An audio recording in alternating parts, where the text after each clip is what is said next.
Today, we're very honored to receive our special guests with us on this webinar. We have with us Engineer Olalekan Omoni from SON, the Deputy Director of Standard Organization of Nigeria. We also have Deputy Controller Isiaku from the Nigeria Customs Service. We also have with us from the Central Bank of Nigeria, Tikualu, from the Trade and Exchange Department. And we also have Marcel, a very dear colleague from Cotecna, Nigeria. So today, the idea will be to present all the understanding the Nigeria SONCAP program and all the policies in import into Nigeria. Today, the session will be introducing Cotecna services as a first.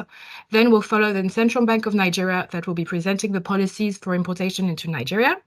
Then we'll continue with the Nigerian Customs Service that will introduce the importation policies into Nigeria as well. And finish with a SON representative that will present the product and SONCAP certification process for importation into Nigeria. This will be also followed by a Q&A session. You can see at the top of your screen, there is also an option to ask questions if you wish. Don't hesitate to ask questions. We'll respond them at the end of the webinar.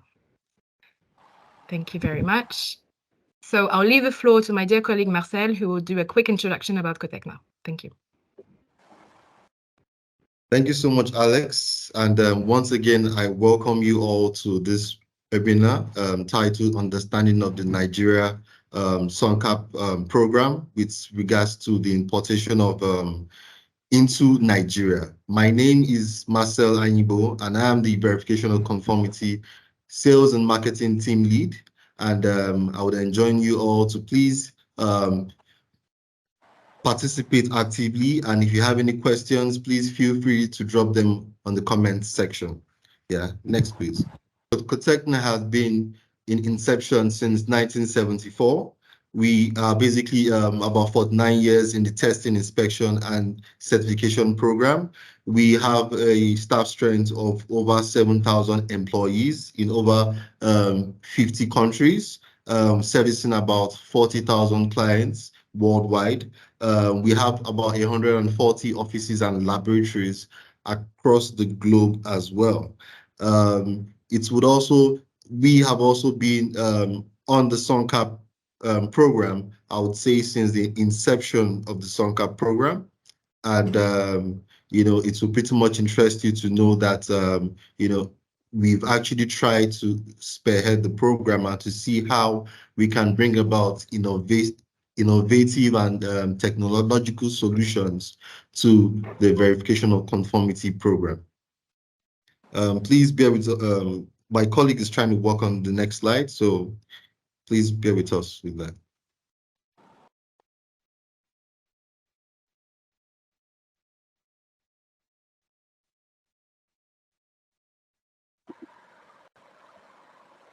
Yeah, thank you so much, Alex.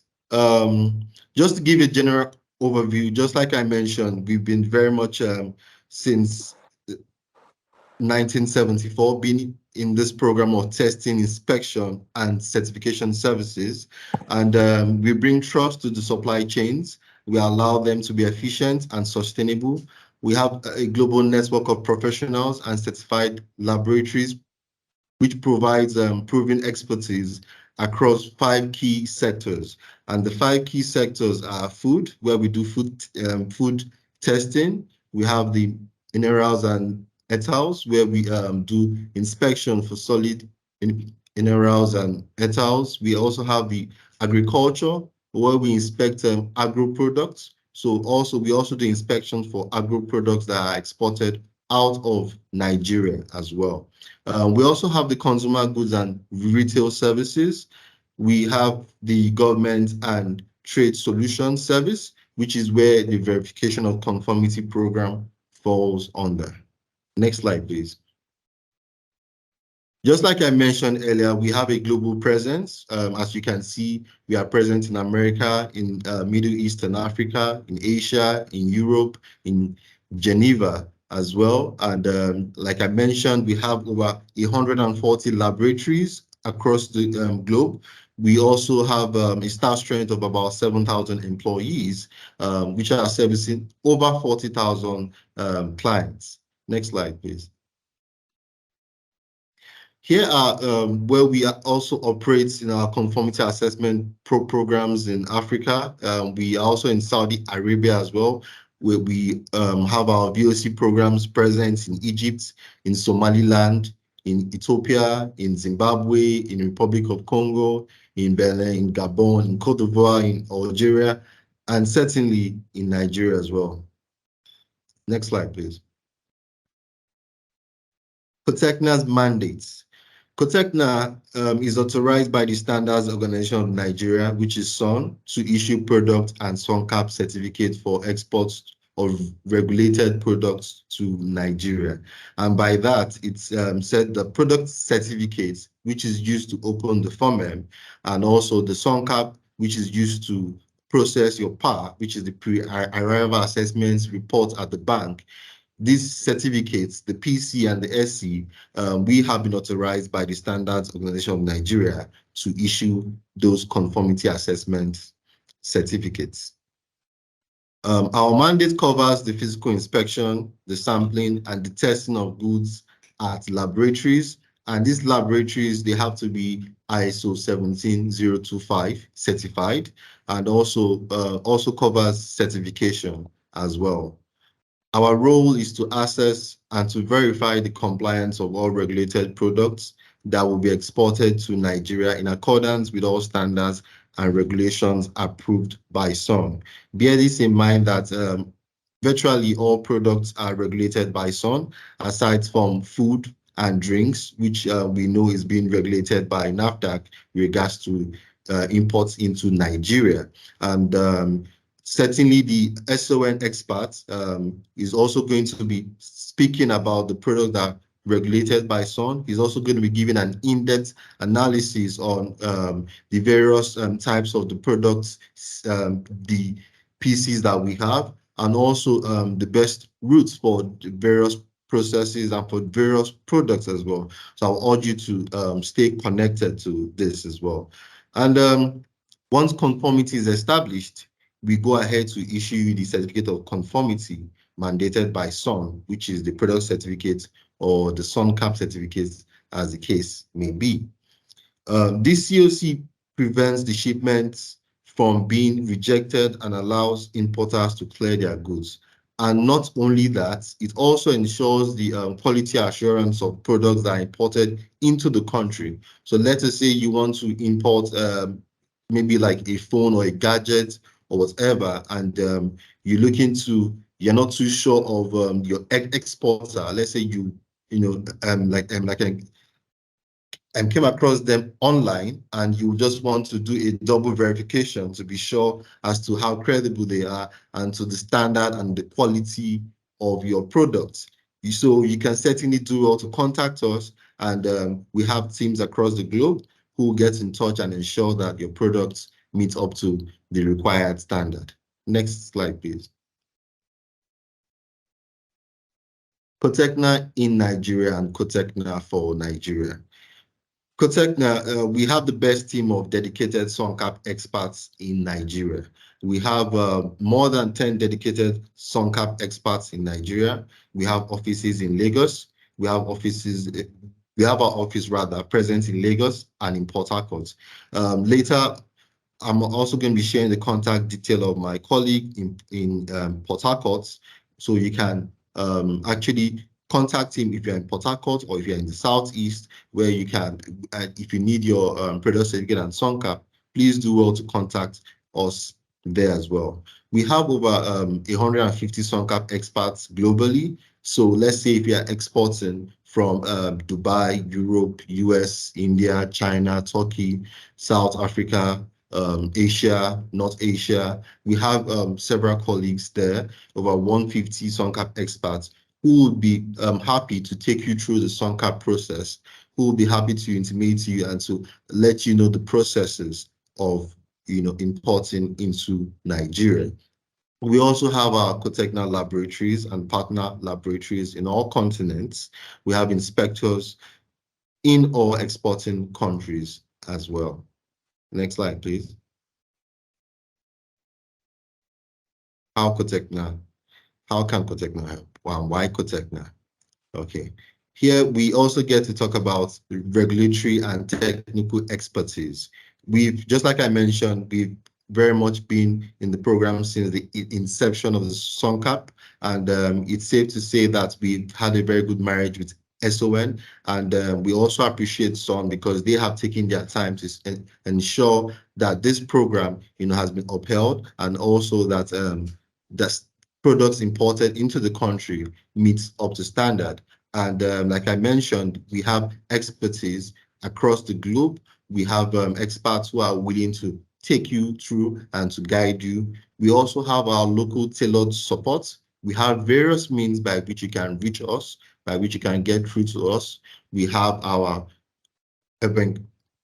enquiries. We have our WhatsApp, contacts where we have our chat bots as well. So we have various means by which you can get in contact with us, and which we can give you a well-tailored support, because we have clients that have several needs, and it's part of that reason that we've been able to organize this webinar, which gets to intimate our clients with the documents that they will need regarding their importation into the country. We have global competence. We are certified. We have various certifications as well, including the quality management systems. We have several digital solutions. It's safe to say that we are one of those that spearheaded the remote inspections.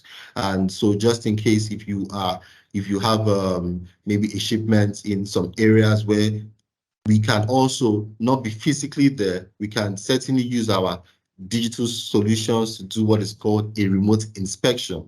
And also we have our customer portal as well. Our customer portal enables our customers to log on there. They can actually upload their documents there. So once they upload their documents there, a file number is being assigned to them for that particular SONCAP request. And then also our customers can get to see a live update of the status of their SONCAP request at any given time. So I would also urge, our clients, to for those who are not on the customer portal, to enable or to ensure that they are on there as well. Next slide, please. Okay, so here is our country manager, Mr. Adediro, and here's his contact as well. My contact is here as well if you need to contact me. Also, you have Abdul Karim Hassan, who is also the coordinator for SONCAP, and he heads the team in Port Harcourt as well. So please feel free to contact any of us in case you have any challenges, any inquiries. We do get inquiries from time to time, even outside our scope as well. And, it's for that cause that we've taken the initiative to organize this call, whereby you can come on here and gladly. We also appreciate the Central Bank of Nigeria. We also appreciate the Nigerian Customs Service. And we also appreciate the SON for, taking our time to also want to inform and to also intimate you with the best practices in terms of importing into Nigeria. So please, I will urge you to stay connected. If you have any questions, please drop them down and we're going to take them once the last speaker is done. Thank you so much. I'll hand over to Alex. Thank you very much, Marcel. Now, as you mentioned, we leave the floor to the Central Bank of Nigeria, Tiku Alu, who will be presenting the policies and for importation into Nigeria. Sir, the floor is yours.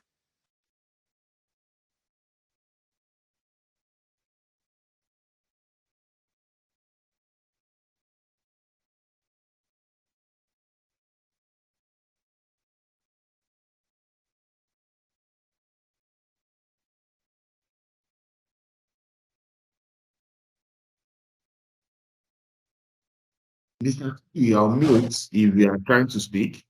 You need to unmute your mic. Okay, yes, I'm muted. Okay, fine. Now he's here. Okay. Thank you. Apologies once again. I said my name is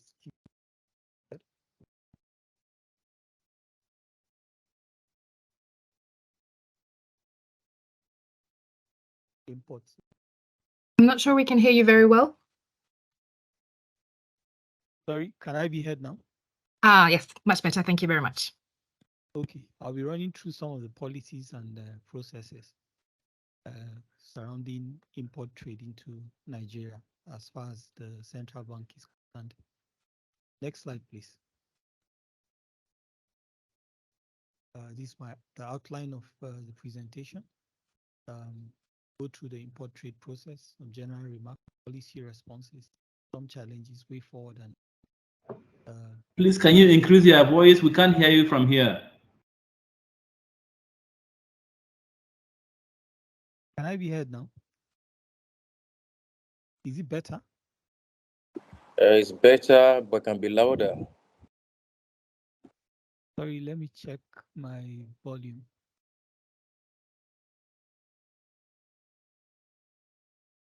What about now? Is it okay now? It's okay, continue. Let's see how it goes. Okay. Next slide, please.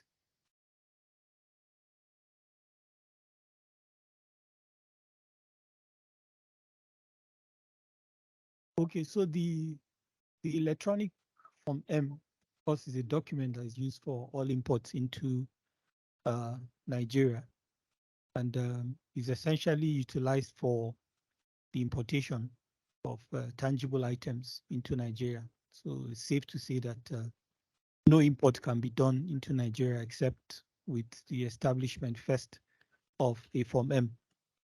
Of course, any person intending to import physical goods into Nigeria shall, in the first instance, process a Form M through an authorized dealer bank, irrespective of the value and or whether payment will be done or not. So authorized dealer banks are the banks that are licensed, to process FX payments on importations done into the country. And the Form M is hosted on the Nigerian single window, and the web address is also there. Next slide, please.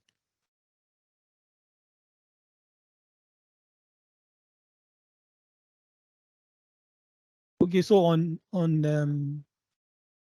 January 16, 1995, the Foreign Exchange Monitoring and Miscellaneous Provisions Act was enacted, and it provides for the monitoring and supervision of transactions conducted in the foreign exchange market. The reason why this is important at this stage is the fact that you would know, or you would agree that because all imports are based on all imports are based on FX utilization. The need to have the market really structured and to ensure that the transactions, are properly done, calls for the need for this market to be established, which of course is also a global practice. That was why the Act was set up then, to establish this market to enable the utilization of FX for purchases, import purchases in the market. Of course, the market has evolved over time, and recent liberalization of the market ensured that the current segment of the market that is operational is the interbank market segment, which allows for interaction between banks and also their customers. Next slide, please.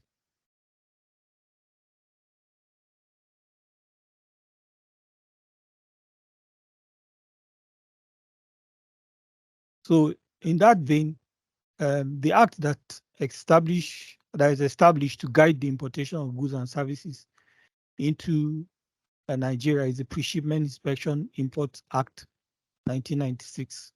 Of course, there are several guidelines that have continued to be released from time to time to reinforce the operationality of this act.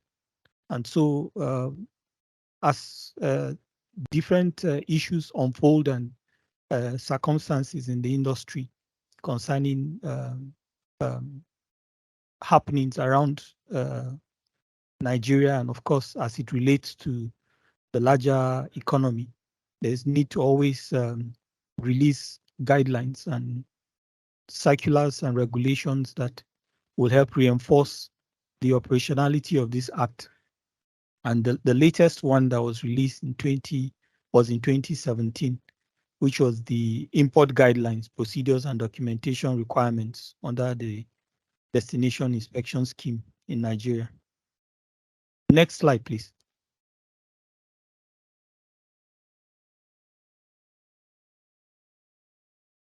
So, of course, the high-level process for the utilization of the Form M starts with the process of initiation, where a trader with a valid TIN can access a single window, and then the system will provide the traders with user identification and login password.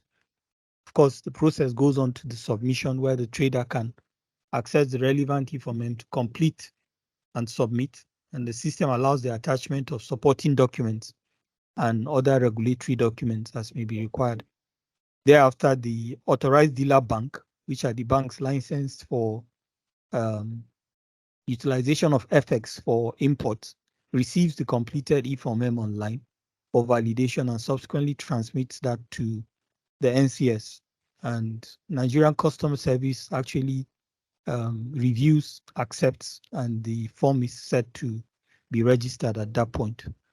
Next slide, please.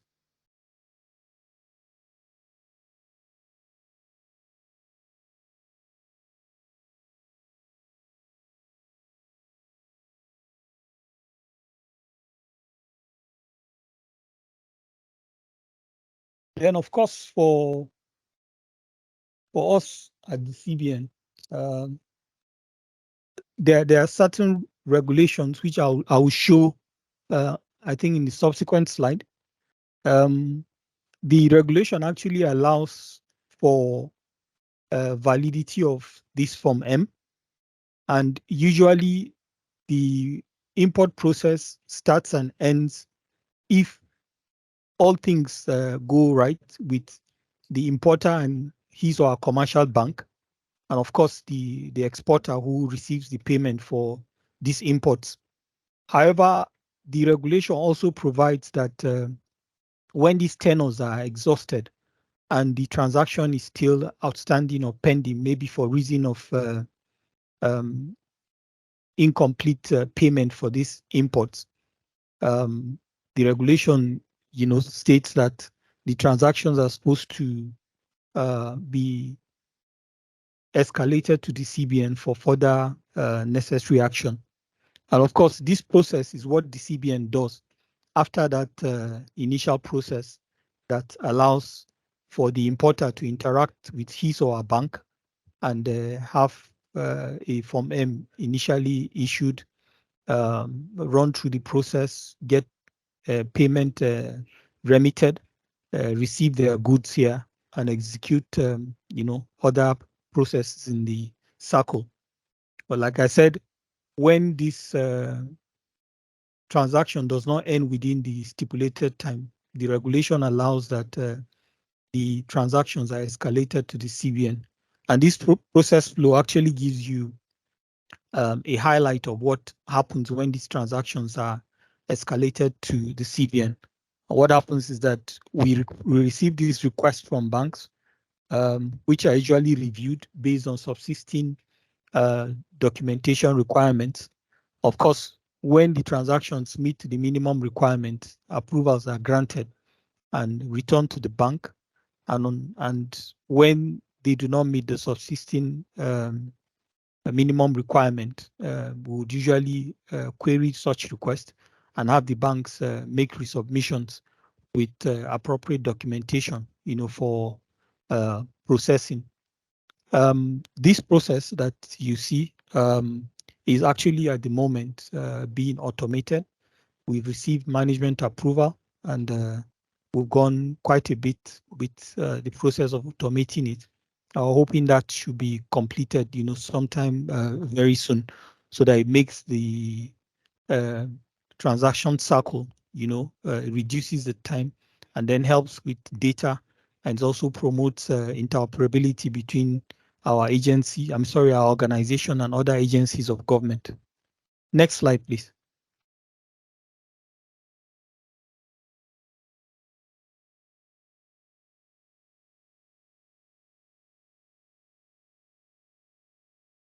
Okay, so like I mentioned earlier, imports actually represents an outflow of FX, and that's why I stated initially that the act setting up the foreign exchange market was became timely at that time because of the need to have a very structured market where foreign exchange transactions can be ideally done based on rules and laid down regulations.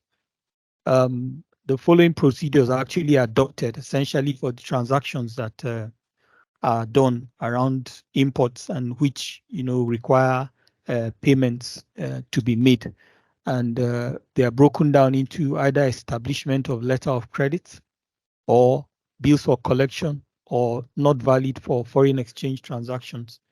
Of course, some of the rules around the not valid for foreign exchange transactions will ideally involve importers having to use their own funds, because this falls under the 43 item list that are not supposed to access FX, which is part of a regulation to try and foster the utilization and efficient utilization of FX within our own country here. Next slide, please. Okay, I stated earlier that there's a validity period for Form Ms when they are established. And of course, if you see from the item A, the initial validity for general merchandise for any import into Nigeria will be 360 days, while for plant machinery or equipment will be 720 days. First, Form M validity upon expiry after registration can only be made by the authorized dealer bank, who in this instance for general merchandise can extend after the initial validity and transaction is not consummated for different reasons. For general merchandise, we have 180 days, and then for plant and machinery, they have 360 days. So the process flow that I showed in the previous slide was to indicate that this item C here is what happens at that point when those requests are escalated to CBN after the complete exhaustion of the initial validity period, when the importer establishes the Form M, and then when the bank extends. So when the transaction is escalated to us after this initial validity, the process flow showed in the previous slide, goes to show what happens, after then, at the CBN for response made to banks for further processing. Then all Forms M on which no shipment has taken place from date of its registration automatically cancel after 3 years in the case of general merchandise, and for that of plant and machinery, it's 5 years. Next slide, please. So some of the policies that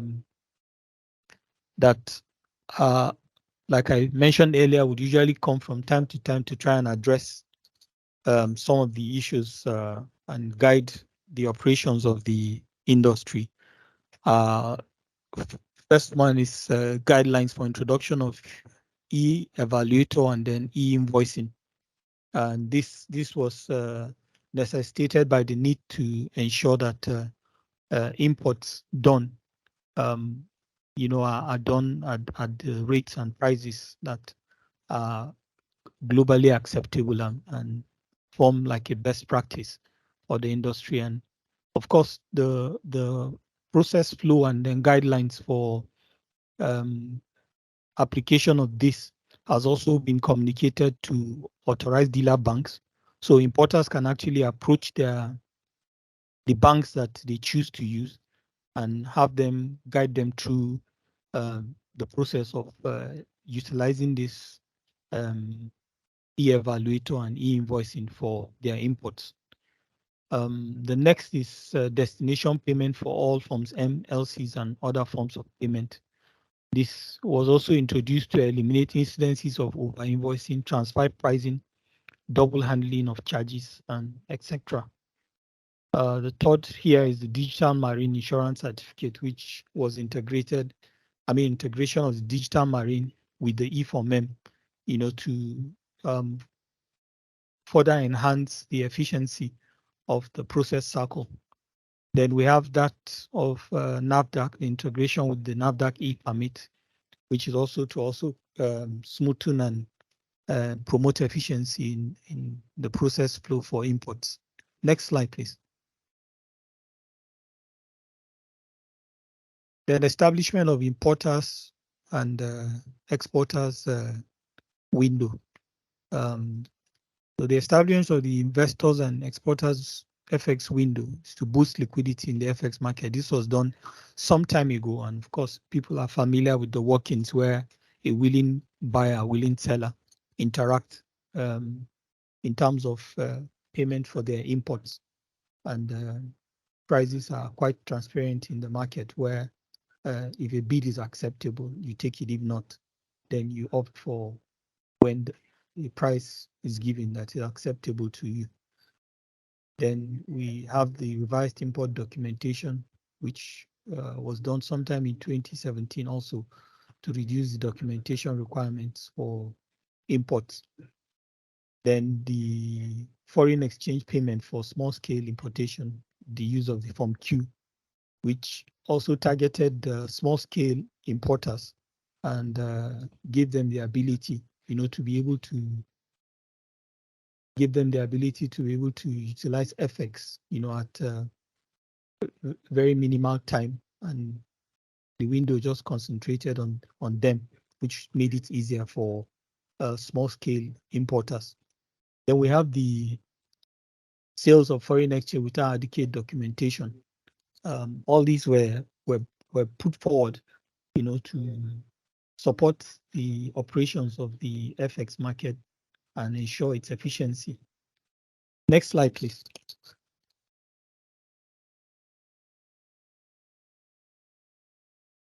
So I will just quickly run through these slides, just itemize some of the obvious issues that, of course, are being worked on, and every stakeholder is actually appreciating the efforts made at greater interagency collaboration, of course, starting with the regulatory bodies themselves. There has been need for greater collaboration, interagency cooperation to ensure that we carry everyone along, ensure that the process becomes efficient daily. And of course, trying to promote the manual nature of some processes, trying to see how automation can help to make reduce the intervention by individuals. Then, like I mentioned earlier, the absence of system interoperability, and that is also being considered and worked on at the moment concerning the interaction between agencies to ensure that our systems speak with each other, and then try and make bottlenecks reduced as much as possible. Then the issues around poor access to information, and then insufficient stakeholder engagement, low level of awareness and advocacy. Some of these are the challenges that are being looked at, highlighted, and then measures are taken, to try and address them. Next slide, please. Of course, a suggested way forward, like I mentioned in the previous slide, is to increase our interagency collaboration, continuous digitization of our import processes, which it's actually ongoing. Issues around deliberate plans, connect systems, processes, and to ensure that various systems speak to each other, and as much as possible make the entire cycle as seamless as possible. Improve advocacy and regular capacity building, which is also ongoing. stakeholder engagements are being carried out month in, month out, and from time to time, and promoting of adequate legislation as well for electronic documents, and then closer collaboration between fiscal and monetary authorities. All these are actually things that the bank has continued to advocate and promote. And of course, other agencies have also had the same mindset, and we're trying to drive the process to ensure it gets better daily. Next slide, please.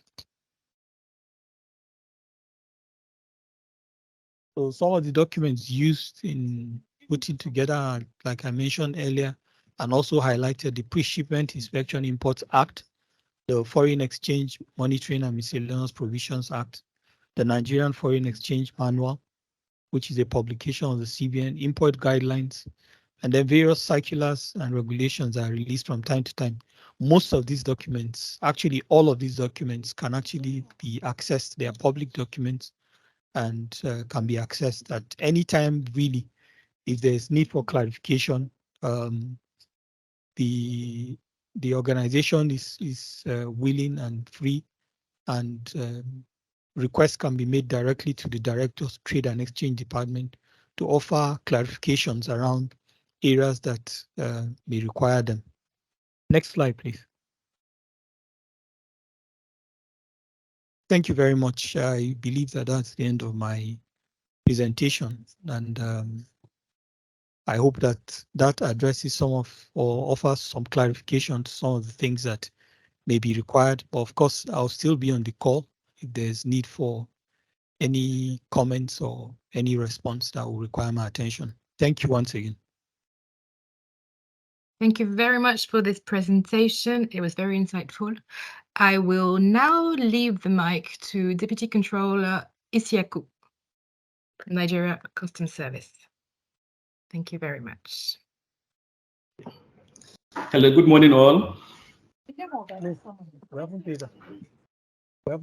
Good morning. Can you hear me? Yes, we can. Okay, my name is the presenter have said is Nafiu Isiaku. I'm a Deputy Controller of Customs. I'm currently the Acting Controller in charge of trade facilitation and rules of origin at the Customs headquarters here in Abuja. Please permit me to off my camera because of the network. Our network here is not too good. So please, I would like to off my camera so that I'll not be distracted. Thank you. So my presentation today is on import procedures and documentation requirements. And it's being presented by me, myself, as the Acting Controller in charge of Trade Facilitation and Rules of Origin Unit in Nigerian Customs Service. Next slide, please. Now, the introduction. By way of introduction, Nigerian Customs Service is an agency of government saddled with the statutory responsibility to facilitate legitimate trade, collect revenue on behalf of the federal government and account for same, and implement effective enforcement procedures to ensure compliance to government fiscal and trade policy measures. Globally, that is the service, Nigerian Customs Service, as the customs administration globally is seen or is given the role of being the key border agency responsible for all international trade transactions, and is the lead agency responsible for implementing the trade facilitation articles of the World Trade Organization. At the national level, Nigerian Customs Service, NCS, is the co-chair of the National Trade Facilitation Committee. NTFC is a committee set up by the Federal Executive Council in response of the requirements of WTO for the implementation of the trade TFA, trade facilitation agreements. So NCS is the co-chair, and the NTFC is given the mandate to monitor the implementation process of the WTO TFA agreements. Next slide, please. Now, recognizing this, that cargo clearance is a mandatory procedure in the movement of goods across borders, the adoption of efficient, effective, and standardized and secure clearance process through customs control can significantly influence the economic competitiveness and safety of any nation using such instruments and tools as provided by the World Customs Organization, WCO, which reflect the international best practices as of today. Now, additionally, in terms of safety, as a result of the tragic events that occurred on September 11 in the United States, has heightened the role of customs globally in protecting national security of all nations. But that notwithstanding, the service or customs generally has the mandate to ensure striking a balance between facilitation of legitimate trade, collection of revenue, and effective protection of the society against harmful imports. Next slide, please. Now, the service drew its powers from various legislations.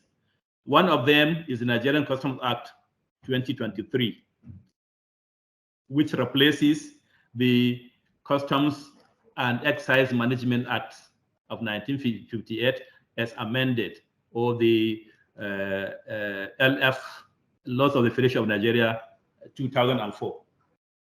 Then the second one is the revised Kyoto Convention, which is a WCO instrument. It is called RKC and amended last in 2006. Then you have the legal text of the Uruguay round of multilateral trade negotiations containing articles on trade-related aspects of intellectual proprietary rights. Then you have the International Plant Protection Convention. Then you have the WTO, or World Trade Organization Agreement on Trade Facilitation Agreements. Then you have the World Customs Organization's Safe Framework of Standards, 2021, as amended. Next slide. Now, import guideline and documentation requirements. Now, for all importations into Nigeria, there is a guide, which is called the Import Guideline and Documentation Requirements 2013, as well as the Customs and Excise Management Act, CAF 4511, which is now replaced by the Nigerian Customs Service Act 2023. Next slide. But sorry, then paragraph, sorry, let's go back. Paragraph 1 of the import guideline provide that any person intending to import physical goods into Nigeria shall, in the first instance, process an E-Form M through any authorized dealer bank, otherwise known as ADB. And along with this Form M, the importer must submit 1, a pro forma invoice, 2, insurance certificate, and any regulatory certificate or permits which is issued by any of the authorized government agencies, such as NAFDAC, SON, NESPIA, EUC, and Office of National Security Advisor, which issues EUC, and so on. Now, the importer must also be issued with a pre-arrival assessment report by the Nigerian Customs Service before the process of payments and cargo clearance can be initiated. It is also important that the product to be imported must have supporting documents to verify the standards, chemical analysis, and product certifications where applicable. Now, the product must as well fulfill labeling and packaging standards if that is a requirement for such. Next slide. Next slide. Okay. Now, documentation responsibilities. The responsibilities are divided into responsibilities for the customs, responsibility for the importer, and many other stakeholders in the import cycle. Now, as an importer, if you have an intention to import goods to Nigeria, you must, of necessity, like I said before, obtain an electronic Form M from CBN through an ADB. Now, the bank, that is, the banks validate the form and transmit it electronically to the service for acceptance and registration only. Now, what we do here is to conduct a preliminary review of application using information provided therein, and as a result, either accept if it conforms with the requirement for that particular importation, or reject it within a working day. Now, if the Form M is rejected, the service is mandated to state the reasons for the rejection, and the Form M automatically returned to the bank for necessary rectification electronically. Now, if it is accepted, the form is registered in the system, and the authorized dealer bank is now automatically allowed to continue processing of final import documents. Now, the importer notifies the supplier to arrange for the shipment of goods and to forward the bill of lading, commercial invoice, and other attached documents to the NCS so that pre-arrival assessment report, otherwise known as PAR, can be issued. Now, the final documents are to be transmitted electronically through the bank to NCS for the generation of the PAR. Next slide.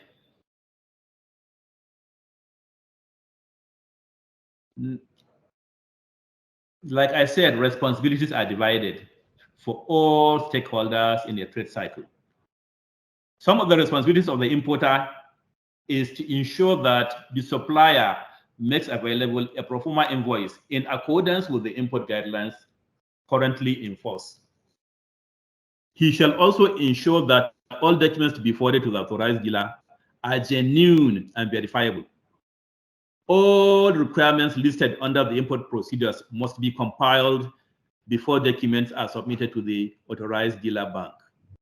Now, if the Form M is registered, the importer shall be advised or shall advise the supplier to arrange for the shipment of goods.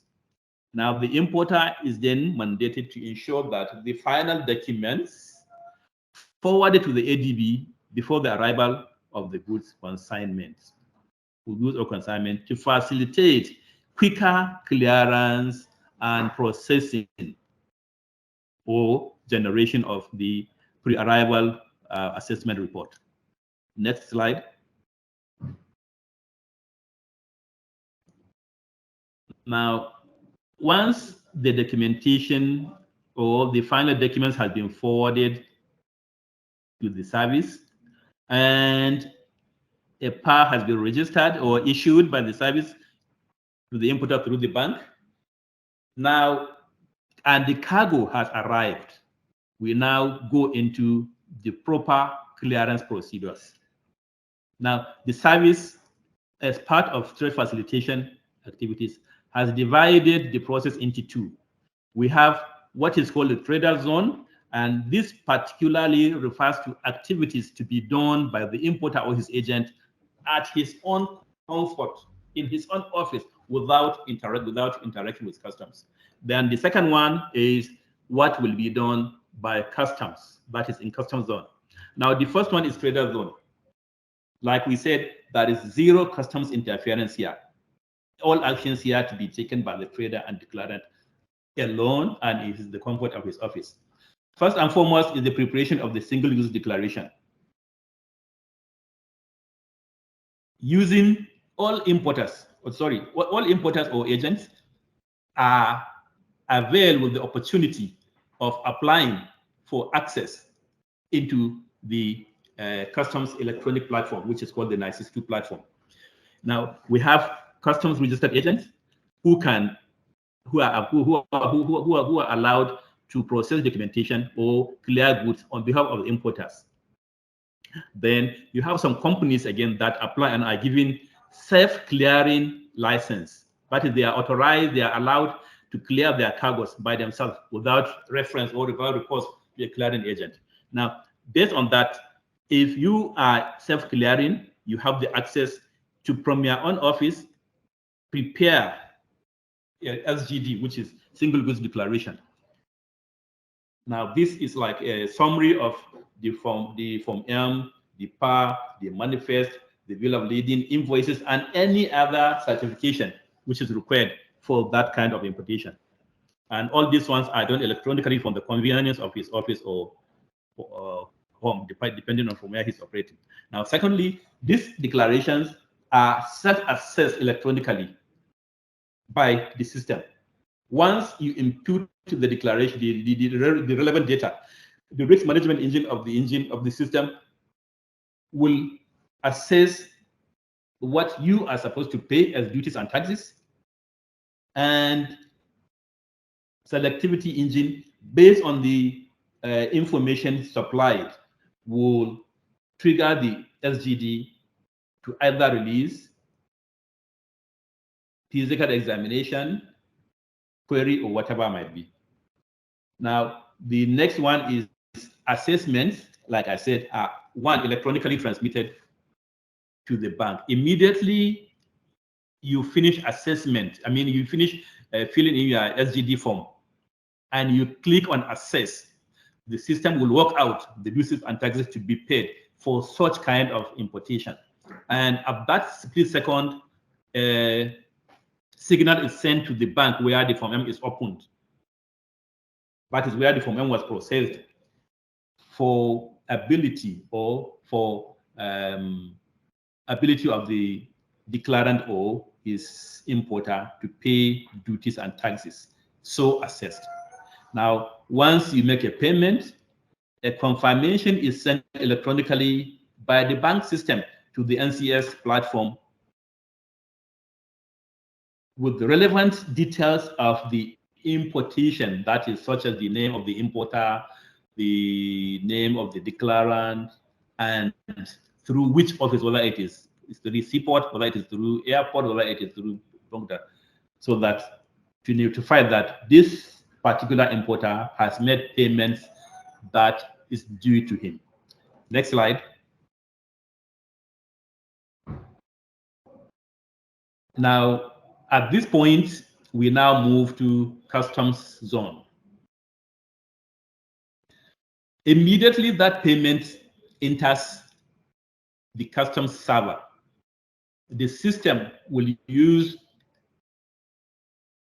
parameters within the risk engine to decide where the cargo will go, whether it is going for outright release, which is green, or it is going for documentation, for yellow lane, which is the need for documentation, or it is going for scanning, or it is going to, that is non-intrusive inspection, or it is going to physical examination. So, number one, the bank will validate the payment by the declarant or the trader, and based on that, the NCS risk engine will trigger the cargo to a particular lane, depending on the compliance level of the so many parameters, like the importer himself, his previous records, the cargo, the country of origin. So many parameters will be taken into consideration. Then, if it is a compliant cargo, it will go for expedited action. So compliant cargo will accelerate expedited action and directed to the green lane immediately. That is to say, the cargo will be released without inspection. Or it can go to blue lane for fast-track beneficiaries. Fast-track beneficiary refers to some particular companies. Mostly they are manufacturers who have applied, and the service after assessment has admitted them into the fast-track facility. And the cargo will now go without inspection from the port of arrival or airport of arrival to their premises. Now, examinations and other custom processes will be done in the owner's premises before release for use. Then the next one is non-compliant cargo. These ones would either go to yellow lane, like I said, which is for documentary check, or orange lane, which is for non-intrusive inspection, or the physical, which is red lane. All these ones are subject to release on resolution of the suspected case of non-compliance. Then in line with provisions of paragraph 8, number 1 to 4 of the import guidelines on dispute resolution, cargo under dispute can be released on bank indemnity for the sum of that is being disputed pending resolution. That is, if the importer or his agent want to carry a disputed cargo, then there is a provision for him to bring a bank indemnity for that amount of taxes which is under the dispute, so that he can be allowed to take his cargo. Then when eventually the dispute has been resolved, either in his favor or in the favor of the government, then perfection can be done. Now, after all this one, we now go to the role of the terminal operator.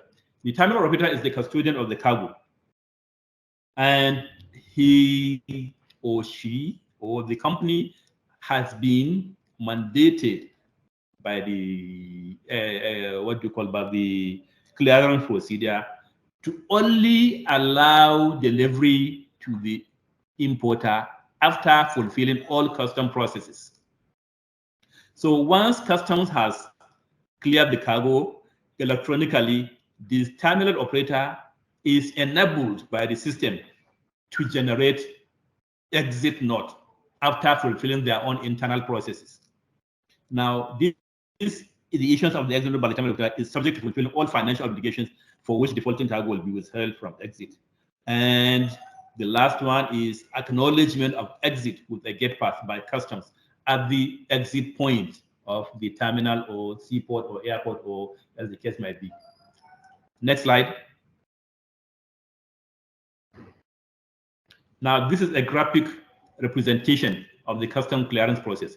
You can see the under the upper part refers to is being referred to as the trader zone. Now, under this place, you see how the first and foremost you have where the shipping line transmit e-manifest, which is the initial. Then you have the direct traders input DTI. Then you have the preparation of SGD and assessment. Then you now electronically go to the bank and make your payment of the assessment, which is made by you yourself. Then immediately payment was made, the system automatically asks customs system to please release my cargo. I have made the payment that I'm supposed to make. Please allow my cargo. Now, as the system triggers that request for release, the risk engine will now assess the declaration based on the parameters.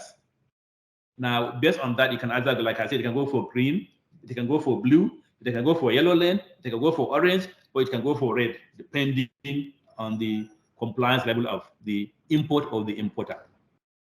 Now, if it goes on from yellow lane and on orange and red lane, they can either go for query lane if there is this discrepancy, or it can go to final release, or maybe you can go to there is need for certification or a provision of necessary documentation based on query raised by other government agencies like SON, like NAVDAC, like NDA, and etc.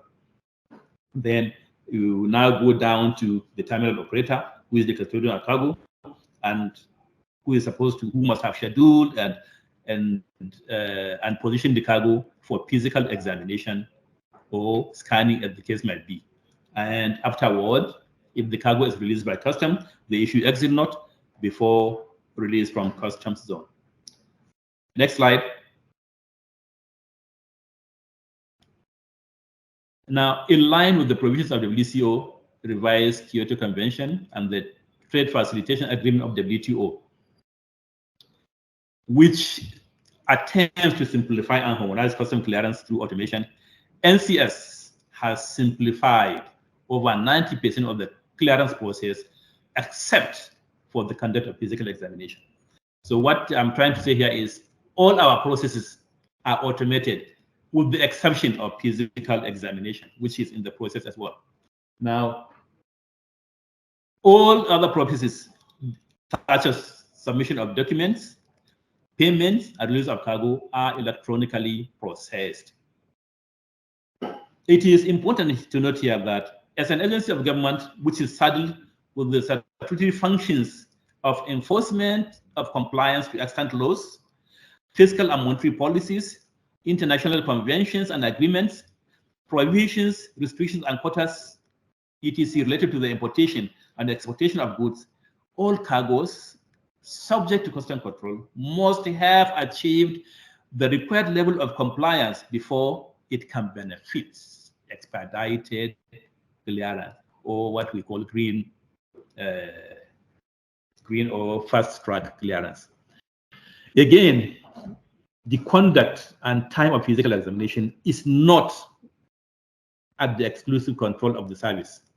No, this responsibility is saddled with the declarant, who is required to contact the terminal where his cargo is discharged and request for dates and time when the cargo can be physically inspected by customs and other relevant agencies.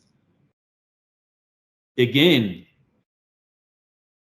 it is a mandatory requirement for joint examination, for joint inspection, sorry. In line with this mandatory requirement, the service conducts joint physical examination in the presence of other relevant agencies where necessary. So if a cargo is statutorily supposed to be examined or controlled by any of these government control agencies, then there is a mandatory requirement for customs to ensure that these other agencies partake in the examination, because their consent is be needed at the end before the cargo is released to the owner. Next slide. Trade facilitation tools. Nigerian Customs is a member of WCO, and WTO is obligated. As members of these agencies, the service is obligated to implement all the trade facilitation agreements and conventions which this global trade organization, through relevant agencies agreements such as NCS. Now, one of such agreements is TFA agreement, which came into force on the 22nd of February 2017, which contained 24 articles for trade facilitation, 2 of which relate directly to customs clearance. The trade facilitation system of the service are guided as well by the WCO Safety and Facilitation of Global Trade Framework of Standards and the RKC Convention. Now, these tools are available exclusively to traders who have a track record of compliance and trustworthiness in their conduct of custom clearance transactions. These tools that the service have deployed include advanced electronic manifest submission, which is granted to shipping lines and airlines, and is mandated, and they are mandated to submit upfront before arrival. Now, we as well have like I said, the automated clearance and payment systems. We have the real-time performance analysis dashboard. We have the fast track scheme, which is now being upgraded to an AEO, which is a tool used by WCO. Then we have the post-clearance audit, which allows for resolving of issues after clearance. Then we have time release studies, which is a program developed by WCO to check the effectiveness of the clearance period. Then you have the dispute resolution, which, like I said earlier, can be through bank bonds. Then we have a help desk online, which allows for inquiries. Then we have a stakeholder engagement, which is being conducted on a monthly basis by all the customs stations across the nation, like in all the seaports and all the airports. Then you have the customs cooperation. Then you have the coordinated border management, which entails engagement with other border agencies. Next line. Next slide, please. dispute resolution scheme. Now, what we have here is the graphic presentation of how the dispute resolution mechanism works. You can have the suspected non-compliance, then the declarant is alerted, and the mechanism is initiated. Now, if the declarant is found to be at fault, he pays the outstanding liability and continues clearance process. If, on the other hand, he's found to have complied, the cargo continues. Then, if the client is not satisfied with the resolution, he has the opportunity to escalate the dispute to higher authority, which is like Article 4 of this is what Article 4 of TFA is referring to. Then, after that, if he so wishes, he can secure a bank bond for the duty in contention, so that he can be allowed to take delivery and the dispute continues until it reaches final conclusion. Next slide. Thanks for listening. For any additional information you need, we have our website there. You can contact us. Thank you very much. Very much for this session. Now we will listen to Engineer Olaleken Omoni from SON, who will be presenting the product and SONCAP certifications for importation into Nigeria. Engineer, the floor is yours. Thank you. Good morning, and we are welcome to this presentation. So my name is Engineer Olaleken Omoni. I'm the Deputy Director and the head of the SONCAP division in SON. So next slide, please. Now, please, I'm happy that we went through the presentation of the CBN and of the custom before we got to this stage, because we are part of the regulatory bodies that all have one role or the other to play in international trade. Most of the time, we've been having issues. People are saying, "Oh, why are there multiplicity of agencies? Why are there issues on the clearance?" And that's why I write this basic introduction to say that, look, when you want to import anything to any country or export, there are rules you must comply with. And the aspect that concerns on is the aspect of complying with product standard and certifications. And basically, you need to do this because governments want to ensure that whatever you are bringing in, basically comply with the regulation, and they will protect the health and safety of the consumers. But we also want a situation too where those procedures we put in place do not constitute barriers to trade. That's where, through the Nigerian Customs Service, the federal government are basically harmonize all the procedures through the single window platform. And SON is also hosted some part of our environment on the single window platform, please. Next slide. Next slide, please. Now, just a brief, go back again. A brief recap again about some of the roles the agencies that are involved in the product regulation, especially the clearance stage. We said the Nigerian Customs Service is the lead agency overseeing the compliance of shipments with international trade law. But there's the aspect that concerns SON, is the aspect of basically ensuring that the technical barriers to trade are well managed, to also ensure that whatever you are bringing in, they can conform to standard, and that our procedure do not create unnecessary obstacles to trade in goods and services. I mean, in good, leave the service aspect out. Now, there's also aspect of NAFDAC too, because NAFDAC and the Quarantine Service are also involved in some of this process. And their process is basically relating to an aspect of the WTO agreement on application of sanitary and phytosanitary measures. Because we received some inquiries earlier that, look, why is SON and NAFDAC interested in the same issue? We need to be clear here that why SON is interested in the aspect of standards quality of this product, the NAFDAC aspect has to do with the application of the sanitary and phytosanitary measures. Basically, focus on the basic rule on food safety and animal plants and regulation. That's for NAFDAC and National Agricultural Quarantine Service. Now, next slide. SON process in the cargo clearance is basically broken into three stages. There's the pre-importation stages, which has to do with the product certification. We want to ensure that whatever you're going to bring into Nigeria conform to requirements before they're even allowed in. We don't want a situation where after you have brought the product in, we test them and the product are substandard and they will have to now be destroyed. Or even a worst case scenario, even be taken back. It brings extra charges on this thing. That's the reason there is this issue of the product certificate for MEM and SONCAP.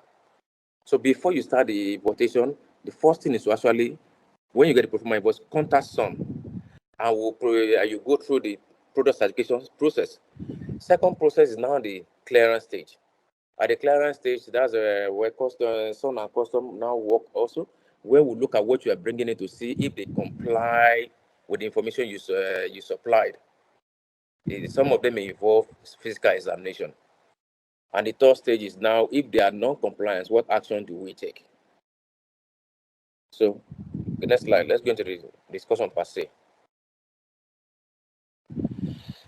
Why do we need to certify product before they come to the country?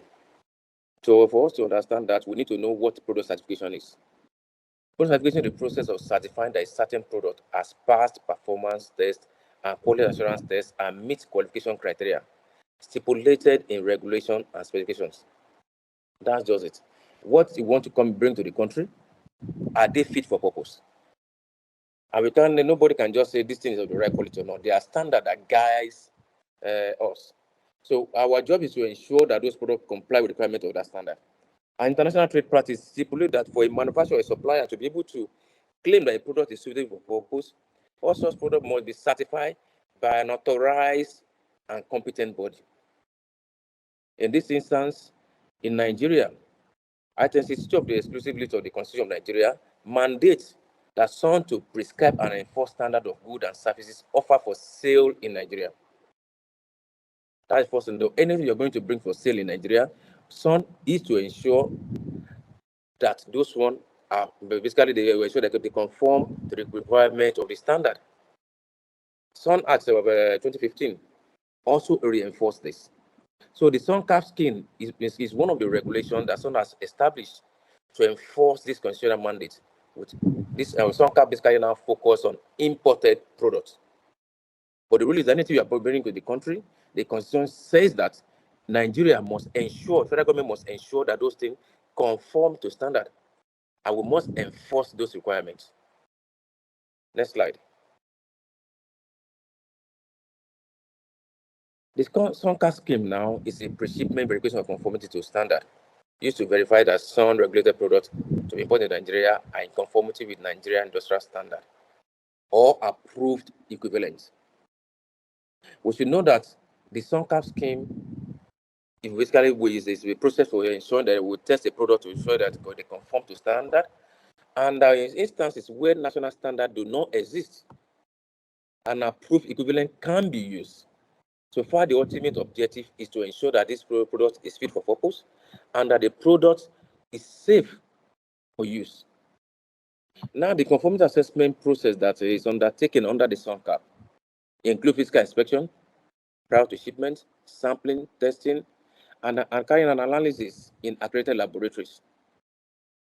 Basically, we take sample and we test. And if they conform, we give you a product certificate. Now, full information about the SONCAP scheme is on there. But any product that we take sample and that we test it and the product does not pass, will be issued a non-conformity report. That means the product is not fit to be allowed to come into Nigeria. Now, we'll be having instances when people are issuing non-conformity reports and they start complaining that's why some rejecting the product from coming to the country. And they will not be looking for one means or the other through falsification of documents to bring those products into the country. We should note that this scheme was established to protect both the seller, the buyer, and the consumers, to ensure that whatever you are bringing in is fit for purpose and meets standard requirements. When we discover cases of people now bringing the product in through other means, that was sometimes what causes the constitute delays or requests for examination at the ports. Next slide, please. It's just a summary of the objective of the SONCAP scheme to ensure that regulated product complies with standard requirements, to provide level playing field of quality for both regulated and locally manufactured products. Because locally manufactured products in Nigeria are made to go through stringent conditions. We're under through a program we call the SONCAP scheme. The law provides that products that also be coming to the country too should, or be as a matter of fact, not be below the standard that already established for locally manufactured in the country. So they go to the same stringent condition. Basically, we also introduced the SONCAP to prevent dumping of substandard products into Nigeria and to reduce the loss of life and property, which may occur as a result of importing of substandard products. And we also foresaw adverse reactions, pollution, destruction, burning, as a result of substandard cables. And through the SONCAP scheme, which is basically an electronic electronic certificate, we facilitate trade as it encourage fast-track clearance of goods at the ports. And so finally, encourage genuine investors and investment through technical barriers to trade. Next slide, please.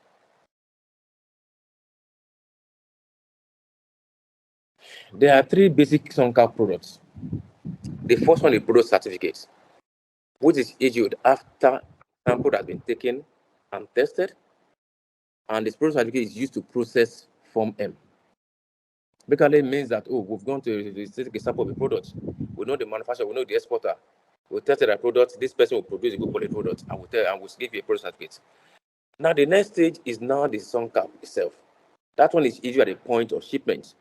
As because it is used to contain information already contained on the product certificate, but it contains further details so that whatever you are bringing in corresponds with what is on the product certificate.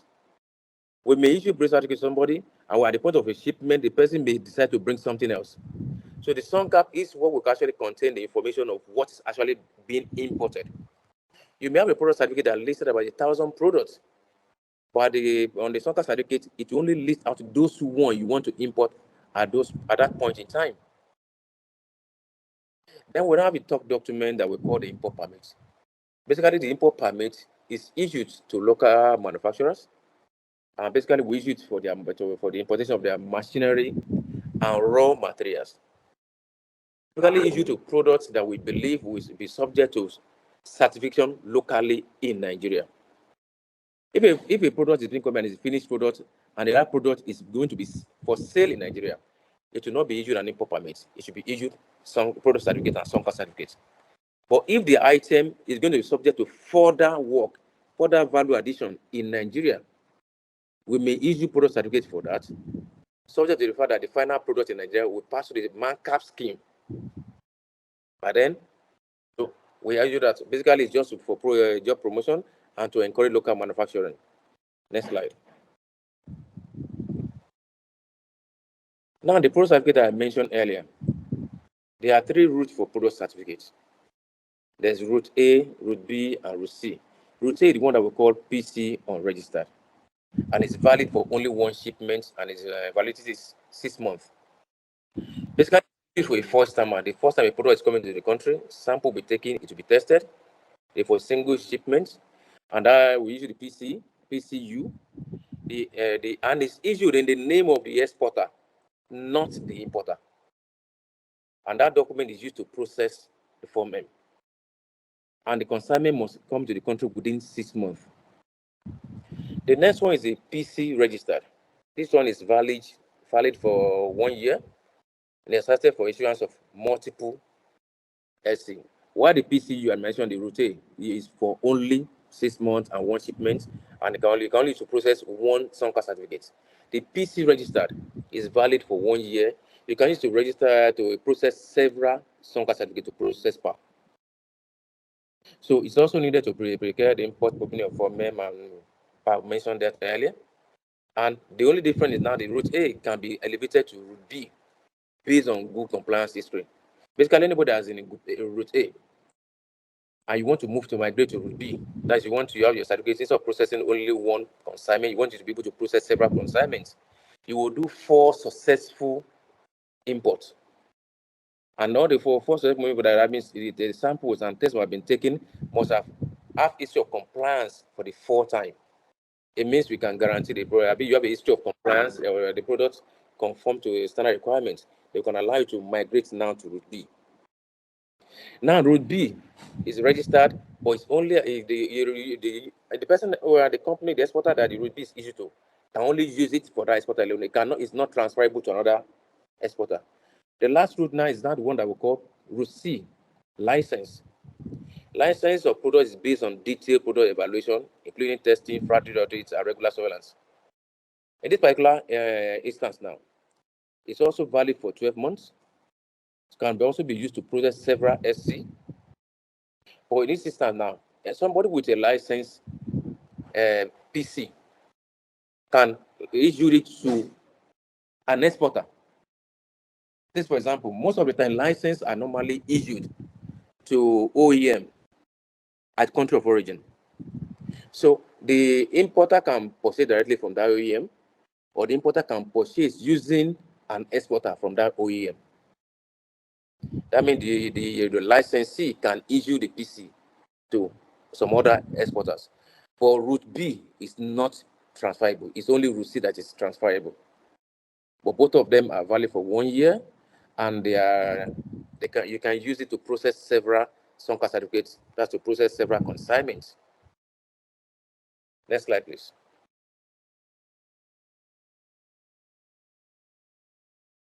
This is just summary of processing the SONCAP certificates. So for you to be able to get a SONCAP certificate, you must have a valid PC. Because most of the time, people get a PC and they assume by the time they don't want to do clearance, they expect that same PC is what they are going to use for park. No. You have to go back to the person that issued the PC to you, or you contact the IAF and request for the SC, that's SONCAP certificate, which will contain information about the PC, about the container information, even the final invoice, the point of loading and everything, and so on. And to also confirm that what you have in the container corresponds to what was approved on the PC. And the event that what you have there does not comply, the IAF will issue a non-conformity report, thereby not allowing the product to come into Nigeria. And report the same will be reported to some. Next slide, please. So typically, this is the SONCAP process flow. The importer contact the IAF and gets a PC.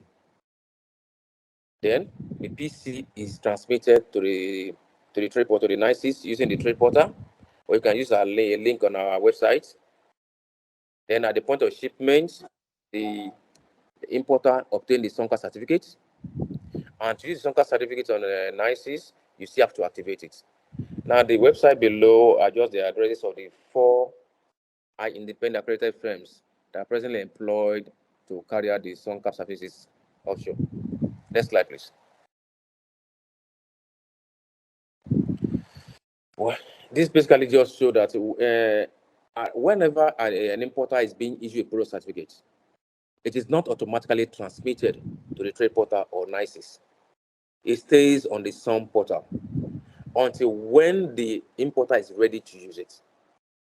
And for the importer to be able to reuse the certificates, the importer must log in the SOM portal, it must have a valid tax certification number, then must input the certificate number, and now transmit to the trade portal.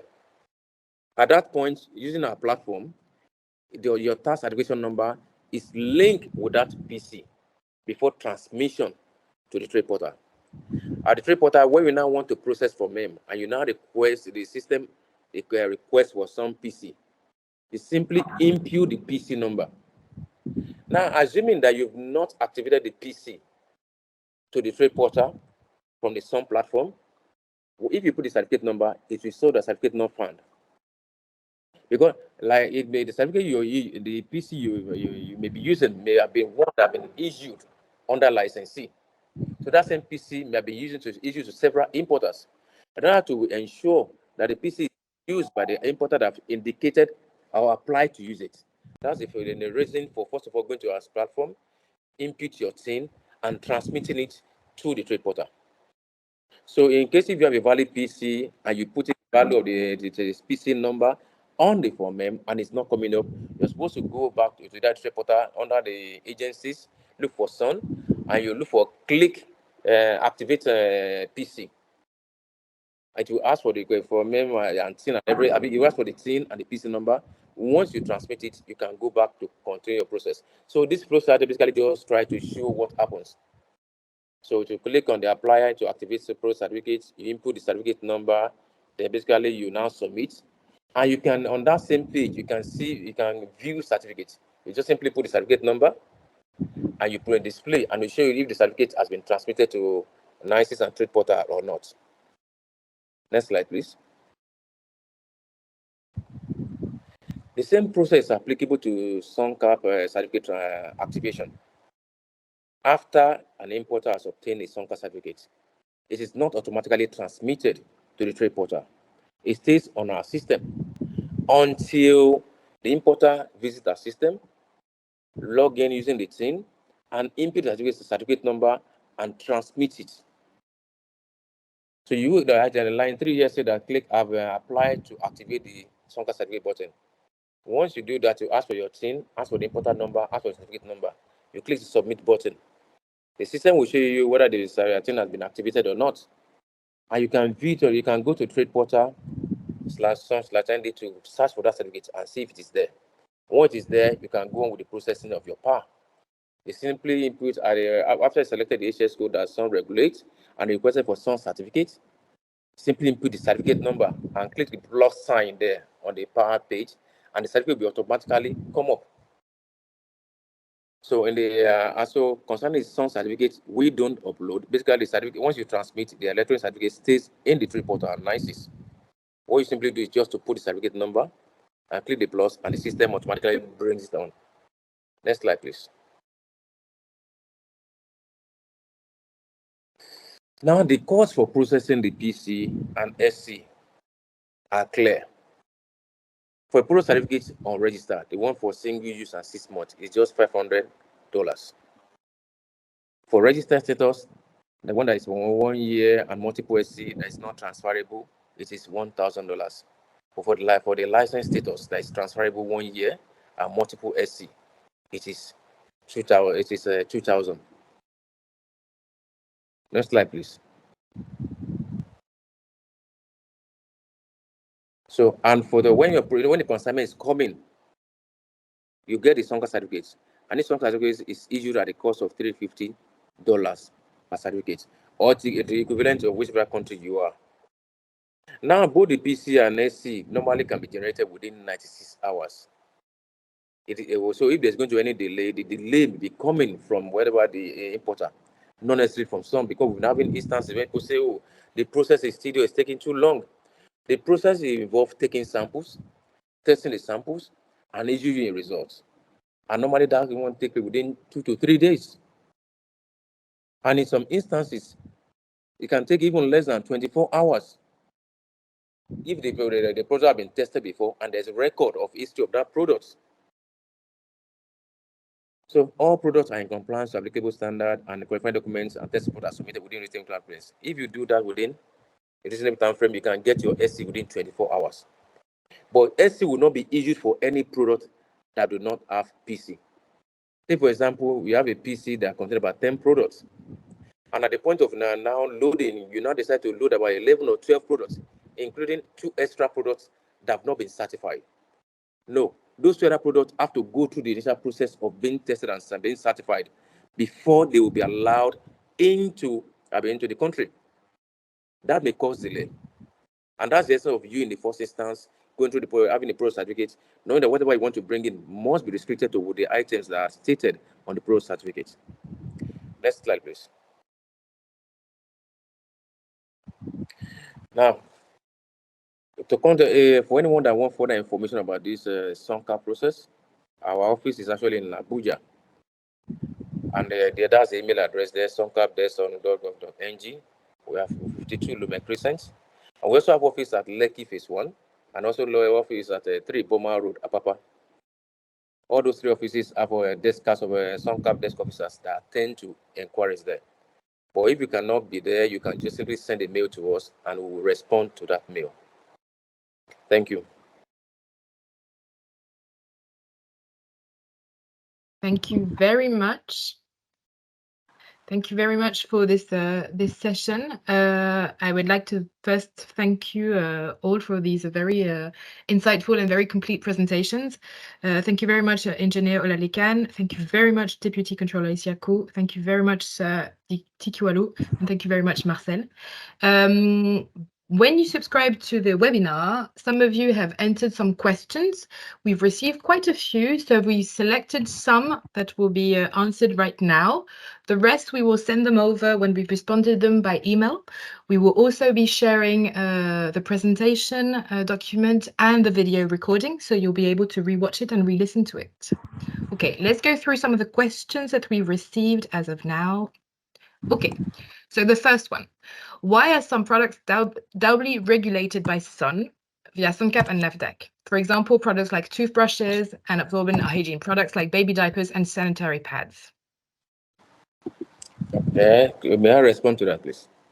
Of course. Yes, I mentioned earlier that the scope of SON is in line with what the Constitution mandates that we establish, or basically we prescribe and enforce standard for products or goods to be for sale in Nigeria. And basically we address the quality aspect of that product. Now, that does not stop, that does not address the aspect of what we call the sanitary and phytosanitary aspects. And sanitary and phytosanitary aspects are handled by NAFDAC.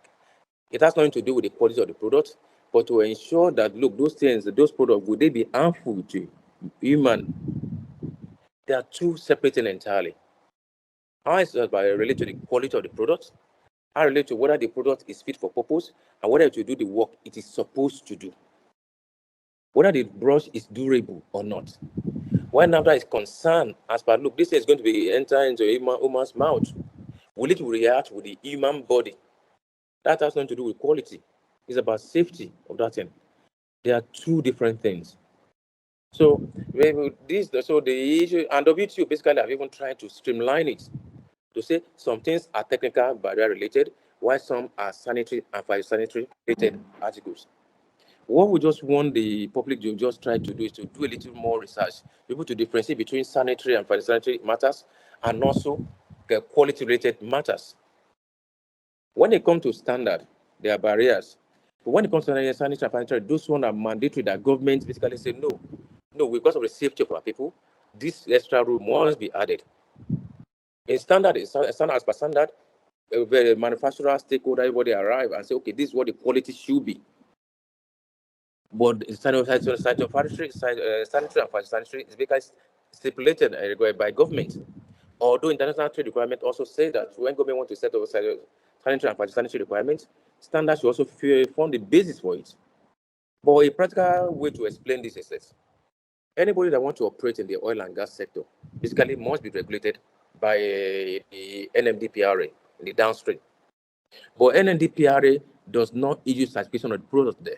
What NMDPRA does basically just do is that, look, if you want to set up a gas plant, for example, you must have vessels, you must have equipment, you must have fire safety approval. Now, the aspect that concerns SON is that NMDPRA request this equipment you are bringing in, have they been certified by SON? It's something that you confirm that's regulated by SON before they now give you a license. The same way in toothbrush too. Now that we say, look, before you even allow this thing in, we say, has it been certified by SON? But they are asking doubly, not under the regulation of TBT, but under sanitary and phytosanitary. That with this toothbrush also contain requirements that when we place in the other side of our mouth, that will now cause a chemical reaction that will harm the body. The same thing is applicable to diapers and sanitary pad. When you use it, will it harm the body? Whereas some part is requested in the absorbent quality of it. Will it be able to hold as long as the design manufacturer claim? Will it be durable? So there are two different requirements, and there are no overlap in this. It's just for people to just understand the basic difference in it. Where for TBT, where NAFDAC is for sanitary components of the treat component of this thing. Thank you. Thank you very much. Second question. After registering all products imported into Nigeria on the product certificate, why do we still need to have SON certificate or product registration? Now, it's quite clear. Not all products that are coming to the country are coming for sale. Some are coming for use. But the law mandates that we must ensure that all products coming to the country are fit for purpose, that they are certified. That is one.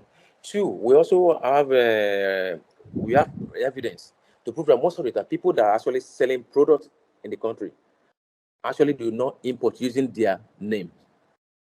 So what now happens is that when we based on market surveillance activities, we want to have data on people that are actually selling a particular product.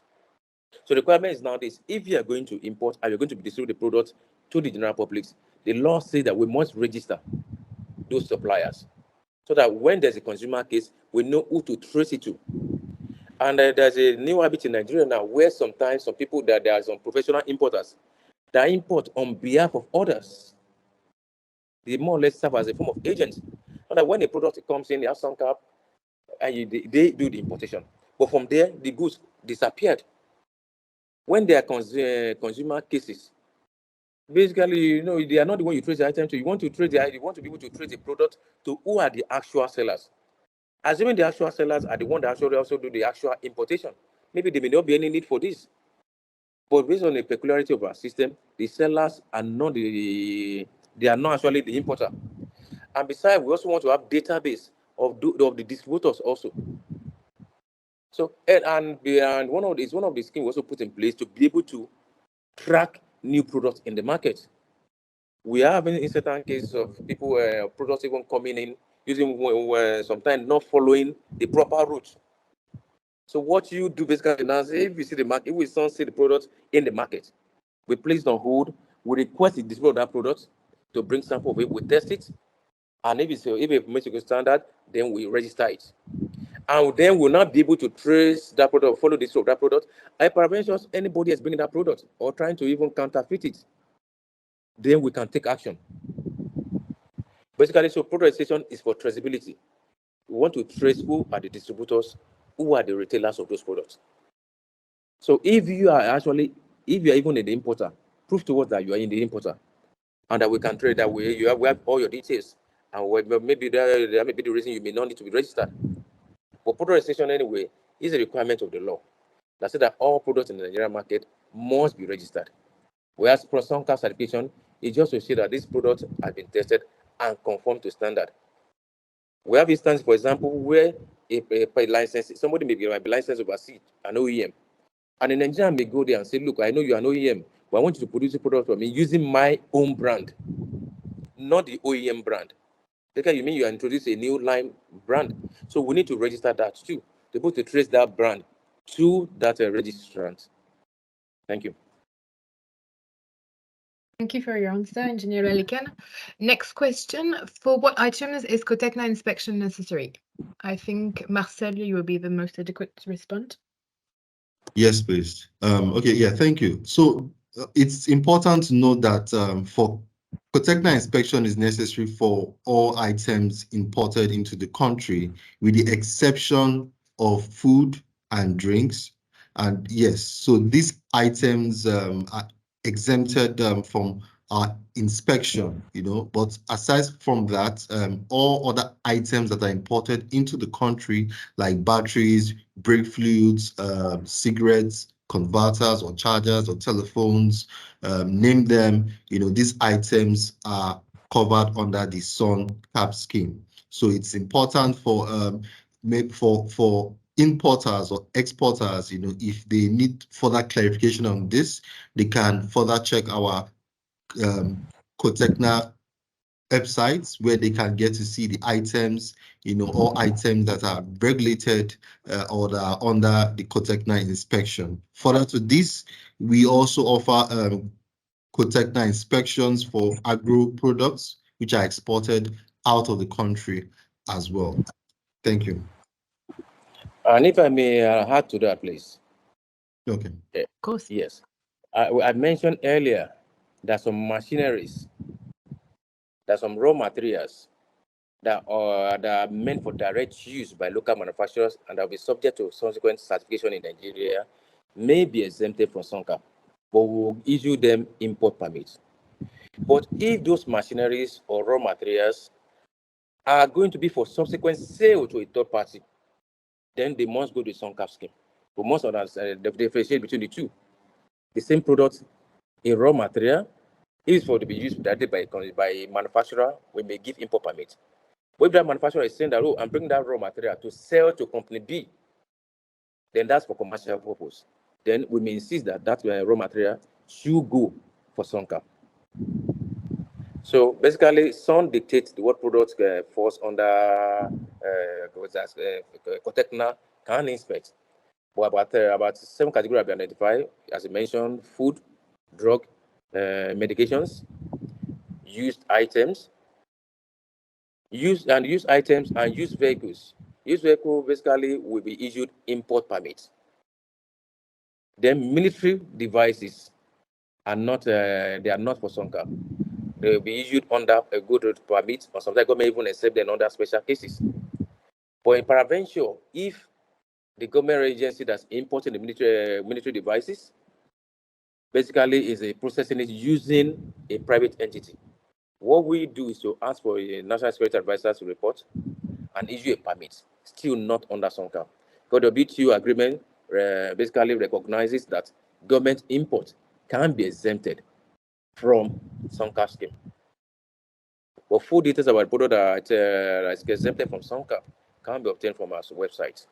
Thank you. Thank you very much. Okay, next question. What is the impact of floating exchange rate, Naira versus US dollar, import duty, and other port clearing charges?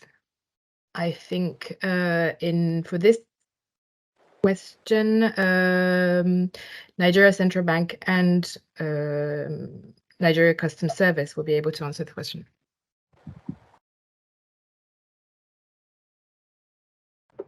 I think this question should go to CBN.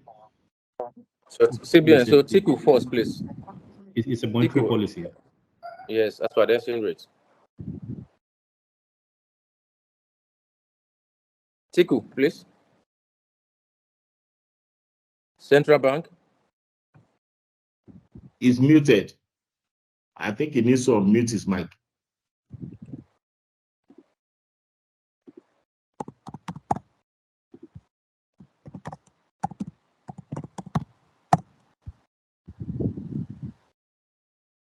Okay, maybe the custom should take the part B of the question while we're waiting for CBN.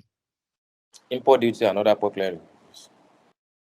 The responsibility of the Nigerian customs is to collect duty, but the rate of duty, the exchange rate is fixed by the central bank.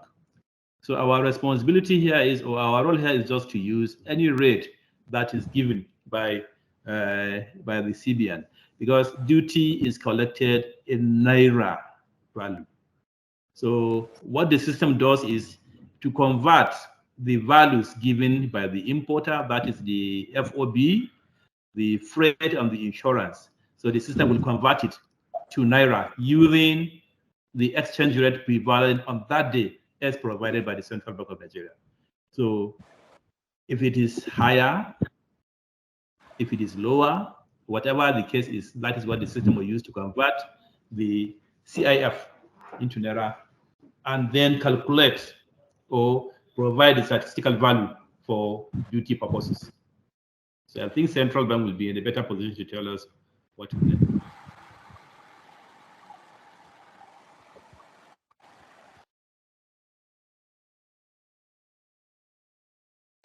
I'm not sure if Sir Tikuelu can hear us. Okay, so let me just quickly. It's on Tiku. Okay. Let me just quickly get. He's still in the call.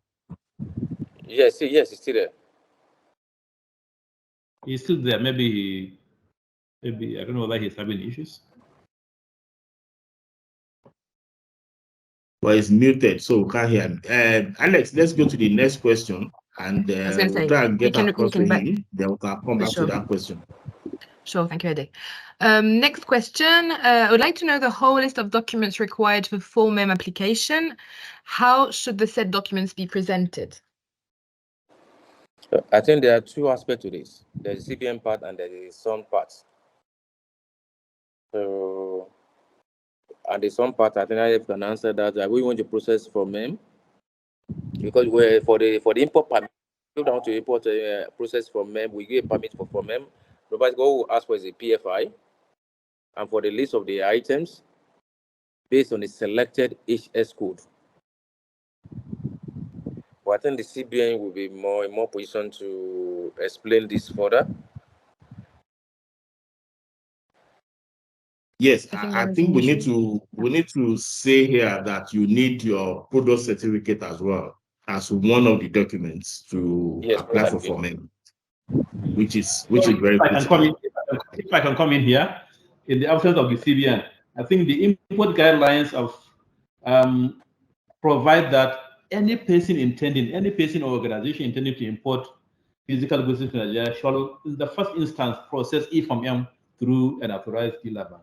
And this Form-M should be accompanied by one, pro forma invoice, insurance certificate, and any regulatory certificate or permits by that might be required by any of the government agencies with regards to the particular commodity that he plans to import.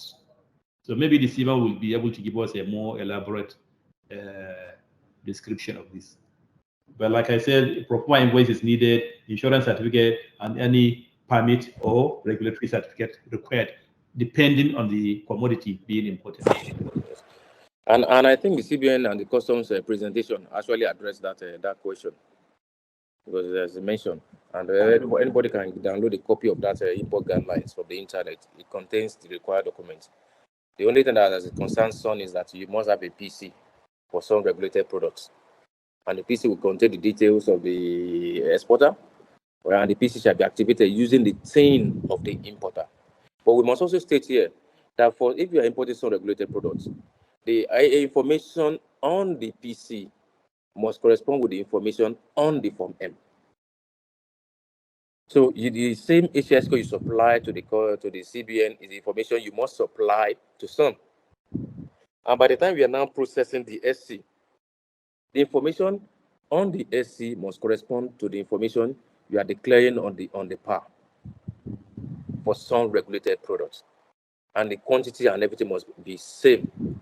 We don't want a situation because you have a situation where somebody will process for MEM, listings on item ABC, but the point of PAR it now changes to CDEF, and that will now cause a delay, and so will not be blamed for such delay.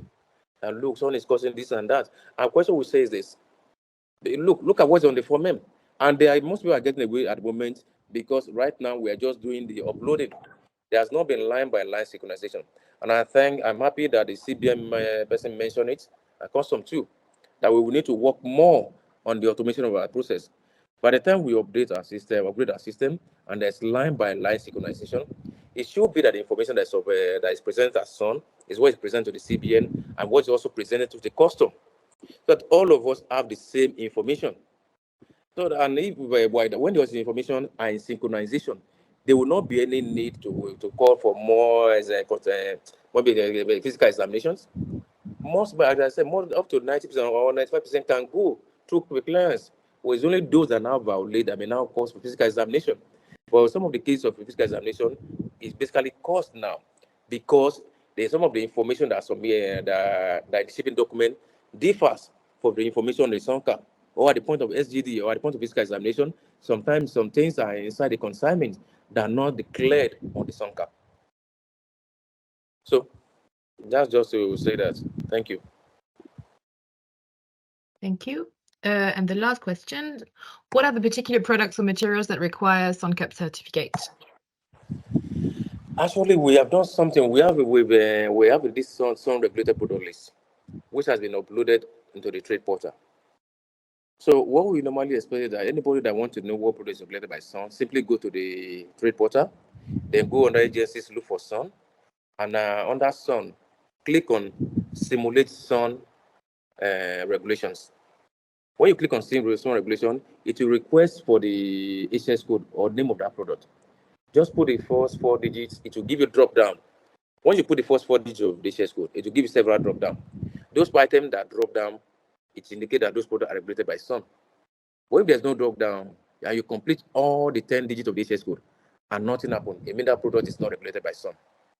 So nobody needs to actually start looking for what product is regulated by SON or not. Just go to the trade portal, simulate SON transaction, put the HS code. If there's a drop down, you click on it, show that SON is regulated. There is SON regulated product. When you click on next, it will show you the SON requirement. But if there's no drop down and you still put the number and you click on next, it will just put invalid tariff. The information is there for the trading public to see. Because the HS code is more than 6,000 items. You can't be selecting 6,000 one by one. No. Simply identify the one you want and simulate the transaction on the trade portal. As you confirm to the system, will confirm to you whether it's regulated by SON or not. Thank you. Thank you very much. I think we've covered these questions. We've received quite a few as well from the Q&A. Unfortunately, I think we've gone past the time that we were allocated. What I suggest is that we download all the questions that we've received and answer them.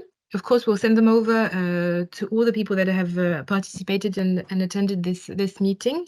It was a very, very insightful webinar. It was a real pleasure and a real honor to have you all on this call. We are very grateful to have had this very insightful presentation and very complete. I think all the different aspects of the importation into Nigeria have been covered now, so this has been very insightful. I think all of the speakers have shared the details of how to contact them, but in any case, you'll receive the presentation so we can give you the email addresses and the websites for you to be able to contact them. I will let the floor to our dear speakers if they want to say a last word, and then we will wrap up the session. So maybe we'll start with the custom acting controller. Is any last word? Thank you very much for giving me the opportunity to present today. The only thing you can say I want to emphasize is like the SON representative has mentioned, we need to collaborate. The world today is moving towards trade facilitation. And if you want to facilitate trade, definitely there's need for collaboration between all stakeholders in trade. So we should try as much as possible to work towards working in harmony, working together. And the Trade Facilitation Act of 2023, that is the BFA, what do they call it? Yes, which was passed in around February or so, has mentioned or has emphasized on the roles of all agencies being streamlined so that we can have a cohesive and how can I say it, and a conducive working environment that will make all of us to work towards achieving the common goal. Thank you all. And let me also now say this also. I think just quickly a reference to this. Somebody mentioned one of the questions about the SONCAP default. Why SONCAP default costs more than the SONCAP? And like the name implied, SONCAP default is a default payment. And default payment arises when some people bring consignment into Nigeria without all the necessary documentation. No inspection overseas, no certification. The product just land in Nigeria. And when they get to Nigeria, they expected that they were going to get SONCAP. No, it is not possible because it has already left origin. So, and you're already in default. And the SON Act stipulates that there are penalties for that kind of situation. Actually, the penalty is that you should pay a minimum of 2 million naira or 20% CIF, whichever one is higher. So default is not the normal route to process importation to Nigeria. Default, like the name default means, is a violation. All imports into Nigeria must pass through the SONCAP scheme. And nobody just wake up and say, I want to import. And now you now get a PFI to import. You're supposed to find out what are the trade requirements in Nigeria, what are the custom requirements, and which agencies are responsible for approving the importation of this product.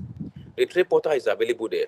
There's a window there to the custom platform where when you put the HS code, it will tell you the agencies that have input into that product.